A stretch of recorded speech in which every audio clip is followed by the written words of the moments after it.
Hi everyone, this is Santosh Kumar. Welcome to maths logicals. ఈరోజు మనం ఈ వీడియోలో ఏంటి నేర్చుకోబోతున్నామంటే స్క్వేర్ రూట్ ట్రిక్స్ అండి. ఆ స్క్వేర్ రూట్ ట్రిక్స్ అనేవి ఏ విధంగా అనేది మనము కాంపిటేటివ్ ఎగ్జామ్లో ఈ విధంగా క్వశ్చన్స్ అడిగినప్పుడు సింపుల్గా with in less than 5 seconds, less than 3 secondsలో పెన్ పేపర్ యూజ్ చేయకుండా మన యొక్క ఆన్సర్ అనేది ఏ విధంగా మనము పెట్టాలనేది మనం ఇప్పుడు ఈ వీడియోలో డిస్కస్ చేద్దామండి. ఎవరైనా మన ఛానల్ని కొత్తగా చూస్తున్నట్లయితే సబ్స్క్రైబ్ చేసుకోండి మరిన్ని వీడియోల కోసం. అలాగే బెల్ సింబల్ అనేది క్లిక్ చేసినట్లయితే ఖచ్చితంగా నేను ఏ వీడియో పోస్ట్ చేసినా నేరుగా మీకు నోటిఫికేషన్ అనేది రావడం జరుగుతుంది. కాబట్టి బెల్ సింబల్ కూడా క్లిక్ చేయండి. అయితే ఇందులో మనం చూడండి, ఫస్ట్ క్వశ్చన్ అంటే మనం ఇప్పుడు స్క్వేర్ రూట్ ట్రిక్స్లో డిస్కస్ చేయబోతున్నాం అంటే ఏ మోడల్ డిస్కస్ చేయబోతున్నాం అంటే ఇన్ఫినిటీ సిరీస్ అండి. ఏ సిరీస్ అండి? ఇన్ఫినిటీ సిరీస్ గురించి మనం ఇప్పుడు డిస్కస్ చేయబోతున్నాం అండి. అయితే ఇన్ఫినిటీ సిరీస్లో మళ్ళీ 2 types అండి. అయితే మనకి ఇక్కడ 2 types అంటే మనకి ఇక్కడ ఎడిషన్లో అవ్వచ్చు, సబ్ట్రాక్షన్లో అవ్వచ్చండి. ఎడిషన్లో ఉన్నప్పుడు ఏ విధంగా చేయాలి, సబ్ట్రాక్షన్లో ఉన్నప్పుడు ఏ విధంగా చేయాలనేది మనం ఇప్పుడు చాలా క్లియర్గా డిస్కస్ చేద్దామండి. ఎవరికైనా ఏదైనా డౌట్ ఉన్నట్లు అనిపిస్తే ఖచ్చితంగా కామెంట్ బాక్స్లో కామెంట్ చేయండి. మీ ఫ్రెండ్స్ అందరికీ వీడియోని మాత్రం షేర్ చేయడం మాత్రం మర్చిపోకండి.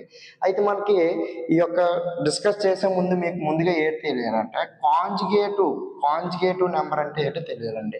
ఇప్పుడు సపోజ్కి 3కి ఏ నెంబర్కైనా కాంజుగేటివ్ నెంబర్స్ అనేవి 2 ఉంటాయి. అంటే కాంజుగేటివ్ అంటే అర్థం ఏంటంటే 3కి రైట్ సైడ్ ఉన్న నెంబర్ కానీ 3కి లెఫ్ట్ సైడ్ ఉన్న నెంబర్ని కానీ మనం ఇక్కడ కాంజుగేటివ్ నెంబర్ అని చెప్తామండి. అంటే ఇప్పుడు చూడండి, 3కి కాదు, ఏదైనా నెంబర్కి లెఫ్ట్ సైడ్ ఉన్న నెంబర్ని కానీ రైట్ సైడ్ ఉన్న నెంబర్ని మనం ఇక్కడ కాంజుగేటివ్ అని చెప్తాం. 3కి రైట్ సైడ్ ఉన్న నెంబర్ని 4, 3కి రైట్ సైడ్ ఉన్న లెఫ్ట్ సైడ్ ఉన్న నెంబర్ని 2 కదండి. అయితే 3కి కాంజుగేటివ్ నెంబర్ 4 అవుతుంది, మళ్ళీ 2 కూడా అవుతుందండి.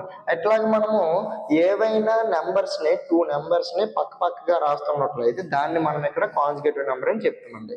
అయితే ఇప్పుడు చూడండి, 6ని మనము ప్రోడక్ట్లో రాయాలండి. ప్రోడక్ట్లో కాంజుగేటివ్ నెంబర్ కింద రాయాలండి. సపోజ్కి 6కు ఉన్న ఫ్యాక్టర్స్ ఏంటండి? 6 1 = 6, 1 6 = 6, ఇంకా 2 3 = 6. అంటే 2 3 అనేవి కాంజుగేట్ నెంబర్స్ కదండి, పక్కన ఉన్నాయి కదండి. అంటే ఇక్కడ మనకు చూడండి 2 × 3 కింద రాస్తున్నామండి. 2 కాంజుగేటివ్ నెంబర్ కింద రాయగలుగుతున్నాం 6, అంతే కదండి. అయితే మనకి ఇక్కడ ఆన్సర్ 2 అయినా అవ్వాలి, లేకపోతే 3 అయినా అవ్వాలి. ఇక్కడ మనకి ప్లస్లు ఉన్నాయి కాబట్టి మన ఆన్సర్ ఏటవుతుంది అంటే 3 అవుతుందండి. మన ఆన్సర్ ఏటవుతుందండి? 3 అవుతుంది. చూడండి, ఇంకోటి ఎగ్జాంపుల్ డిస్కస్ చేద్దామండి. 2 × 1 అండి. 2 × 1 కింద రాస్తాము. ఇక్కడ 2 ఉంది కాబట్టి 2 × 1 కింద రాస్తాము. కాంజుగేటివ్ నెంబర్ కదండి. 2కి 1 అనేది కాంజుగేటివ్ నెంబర్ అవుతుంది. 1 అనేది 2కి 2కి కాంజుగేటివ్ నెంబర్ అవుతుంది. 2 అనేది 1 కాంజుగేటివ్ నెంబర్ అవుతుంది. కాబట్టి ఇక్కడ ప్లస్ ఉంది కాబట్టి ఏదైతే మనకి ఇక్కడ పెద్ద నెంబర్ ఉంటుందో అది మనకి ఆన్సర్ అవుతుంది. అంటే మనకి ఇక్కడ ఆన్సర్ అనేది 2 అవుతుందండి. అట్లాగే 30కి చూడండి. 30కి ఏంటంటే 30కి చూడండి, 30కి 6 5 = 30 కదండి. 6 5 = 30 కాంజుగేటివ్ నెంబర్స్ కదండి, 2 కాంజుగేటివ్ నెంబర్స్ కాబట్టి మైనస్ ఉంది కాబట్టి చిన్న నెంబర్ మనకు ఆన్సర్ అవుతుంది. అంటే 5 మనకి ఇక్కడ ఆన్సర్ అవుతుంది. అట్లాగే 20ని 4 5 = 20 అని రాయొచ్చండి. 4 5 = 20 అంతే కదండి. ఇక్కడ మైనస్ ఉంది కాబట్టి మనకి చిన్న నెంబర్ ఏదైతే అది మన ఆన్సర్ అవుతుంది. 4 అనేది మనకి ఇక్కడ ఆన్సర్ అవుతుంది. కాంజుగేటివ్ నెంబర్ కింద రాస్తున్నాం. కాంజుగేటివ్ నెంబర్ రాసిన తర్వాత మనకి ఇచ్చిన క్వశ్చన్లో మైనస్ ఉందా ప్లస్ ఉందా చెక్ చేస్తున్నాం. ప్లస్ ఉన్నప్పుడు పెద్ద నెంబర్ ఏదైతే ఉందో పెద్ద నెంబర్ మన ఆన్సర్ అవుతుంది.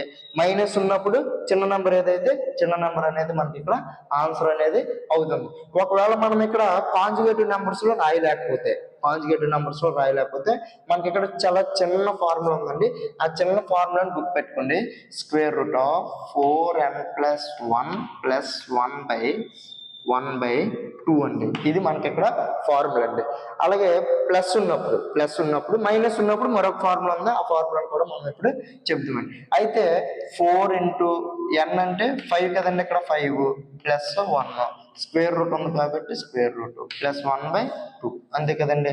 అయితే దట్ ఈక్వల్ టు 4 5 = ఎంతండి 20, √20 + 1 + 1/2 అంతే కదండి. ఇప్పుడు √21 + 1/2 అని ఇది మనకి ఇక్కడ ఆన్సర్ అనేది అవుతుందండి.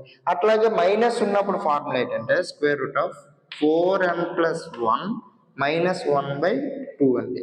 ఇప్పుడు చూడండి ఆ n వాల్యూ ఎంతండి 7 4 ఇంటూ 7 ప్లస్ 1 ప్లస్ 1 మైనస్ 1/2 అంతే కదండి.